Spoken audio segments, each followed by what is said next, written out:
Good day, everyone. The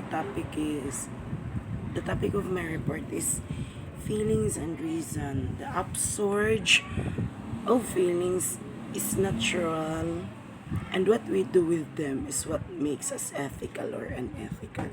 In this topic, we will learn how feelings and reason connects to ethics or how they matter in such a way that we consider our feelings and reason in decision making.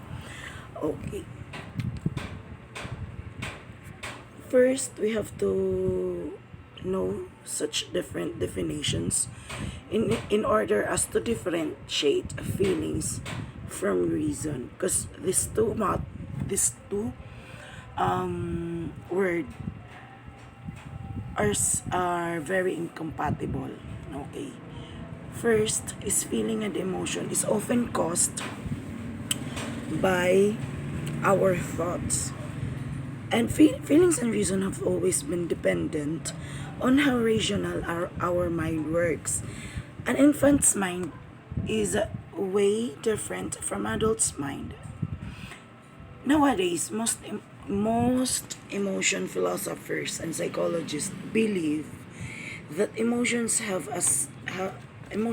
a descriptive role alongside their motivational function. Emotions give us information about the state of the world, such as whether it is dangerous,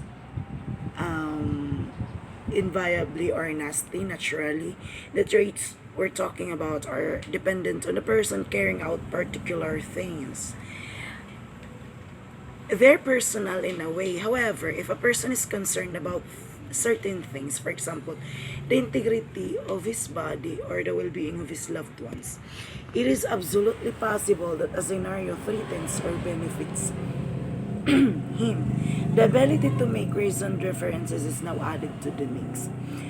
This permits emotion to vastly increase their capacity to track the things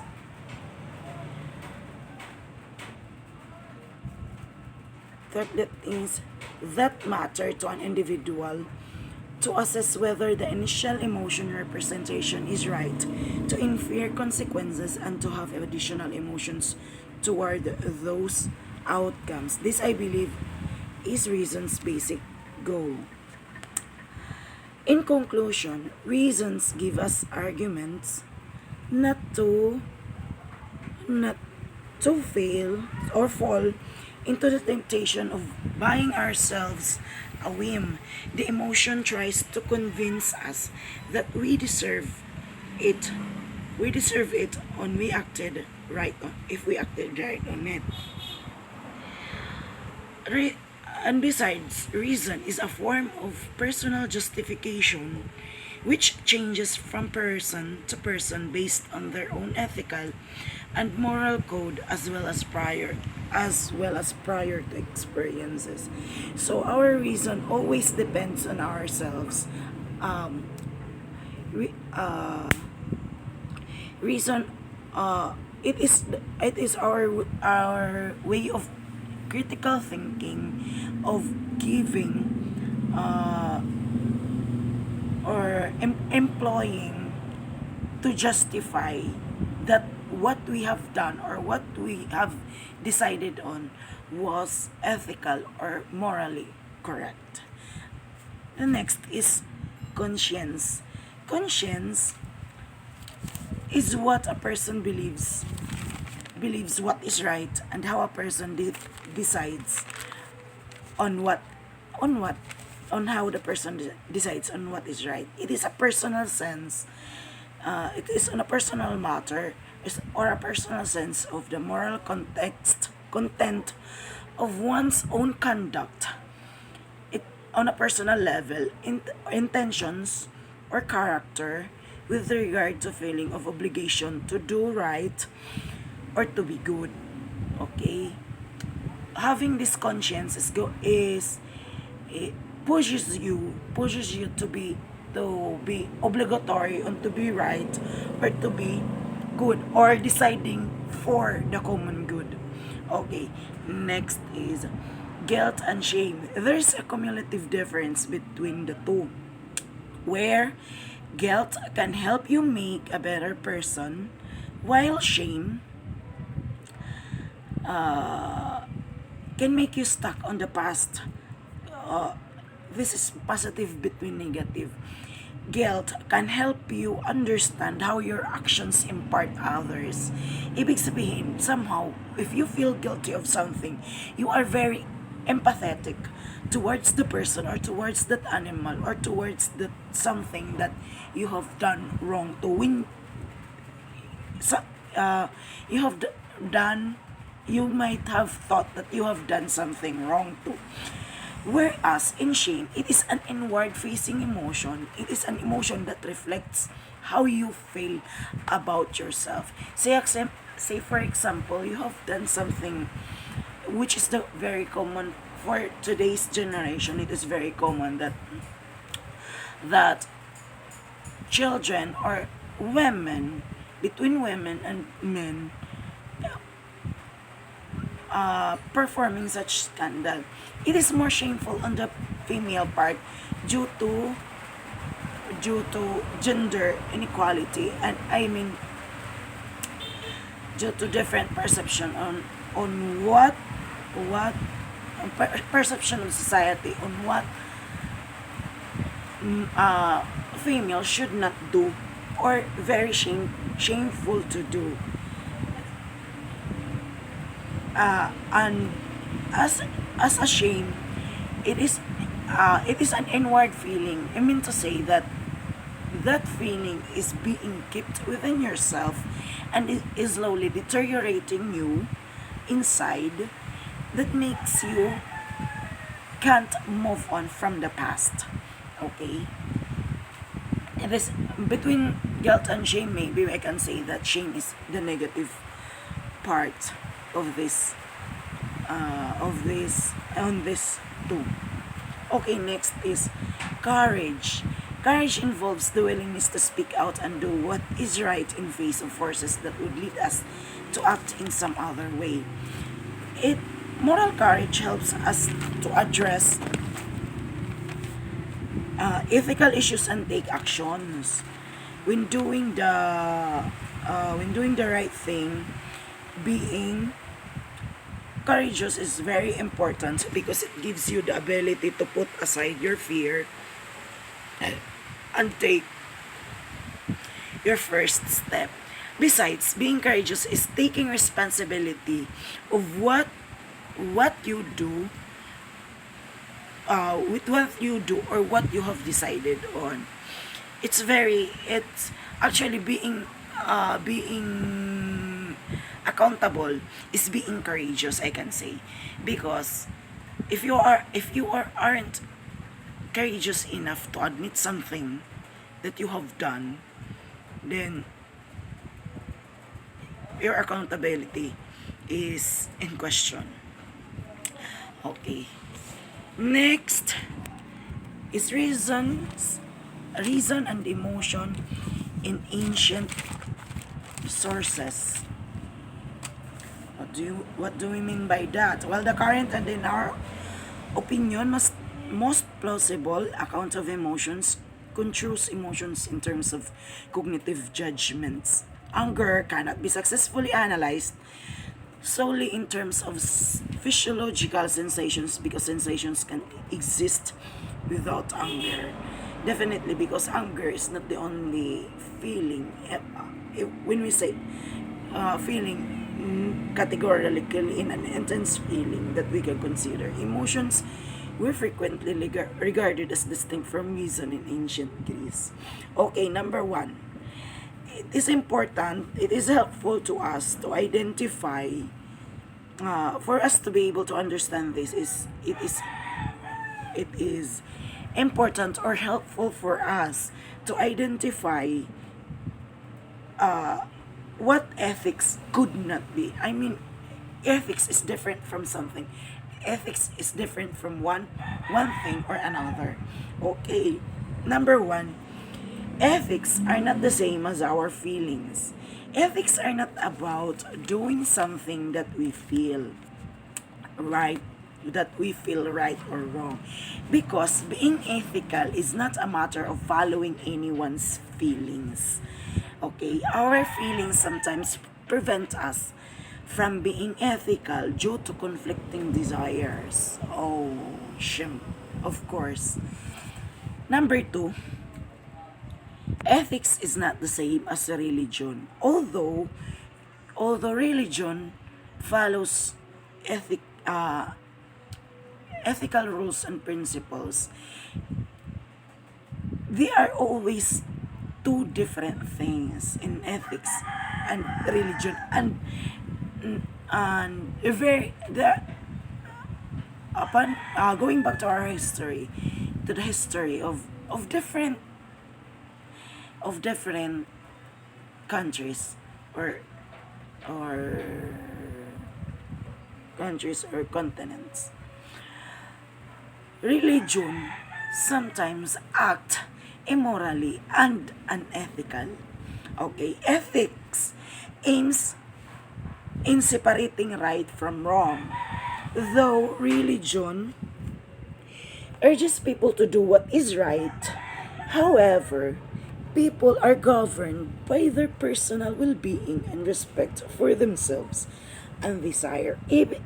Uh, it means that means that even though religion promotes good or right according to their biblical, or according to their Bible or Quran, however, people do not always follow their rules as they may be ethical, but they don't, as sometimes people don't follow it because they are governed by their personal well-being and their respect for themselves and desires.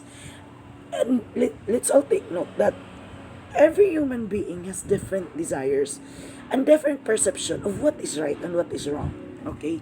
Number three, ethics is not necessarily synonymous with law. Definitely, because ethics and law differs in a way that law punishes while ethics do not. When it comes to law, when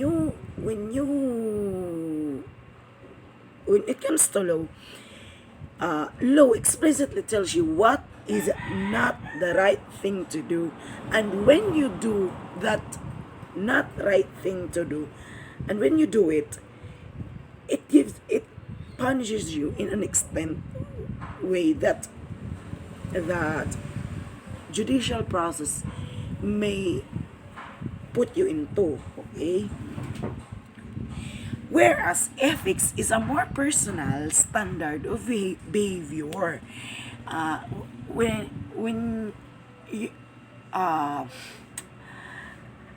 ethics as being more personal standard, when you try to do something unethical, it is not necessarily that someone else or a judicial system will punish you. It could be that you have something done unethical, but you just have to learn from it and not do it again. That's the exact right thing to do. Okay, number four, ethics is not about following cultural norms. Cultures can include both ethical and unethical customs, expectations, and behaviors. While assessing norms, it is important to be culturally sensitive to others and to recognize how one's ethical views can be limited by one's own cultural perspective or background. Culture, it's not always that culture follow some ethical norms or customs. It doesn't have to be ethical. So uh, there are culture that very very unethical. However, it is morally right for the community that practices it. Okay, that's why the ethics and and cultural norms are very, very different. Number five, ethics are not synonymous with science. Ethics is not actually science. The social and natural sciences can provide important data to help us make better and more informed ethical choices. But science alone does not tell us what we ought to do. Some things may be scientifically or technologically possible, yet unethical to develop or deploy. For example, um, in science, we have this, it says that some things may be scientifically or technologically possible, yet unethical to develop. For example of this is creating a bug or a virus. Let's say, for example, you have created a bug or a virus that extracts personal information of certain someone over the internet, and acquiring it and using it to to unlawful acts, okay, by stealing or anything.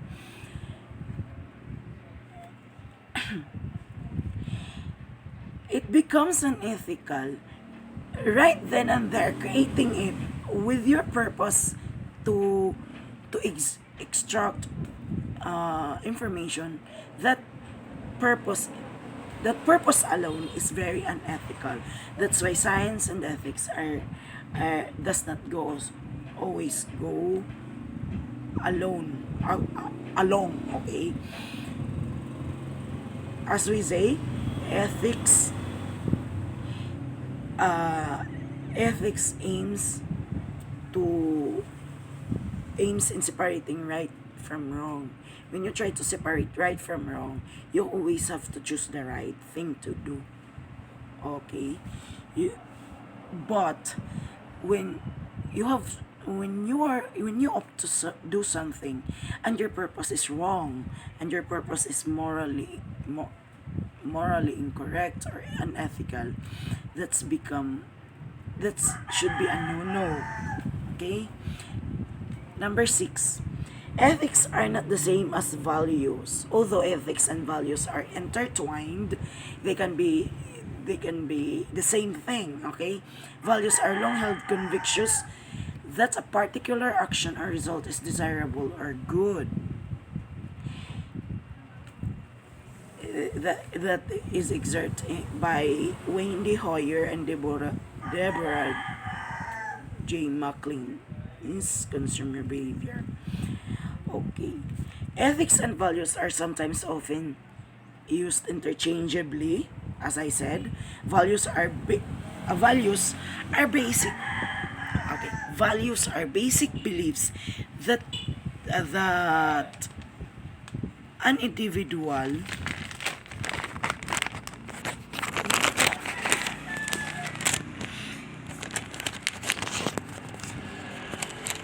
values are basic beliefs that an individual thinks to be true.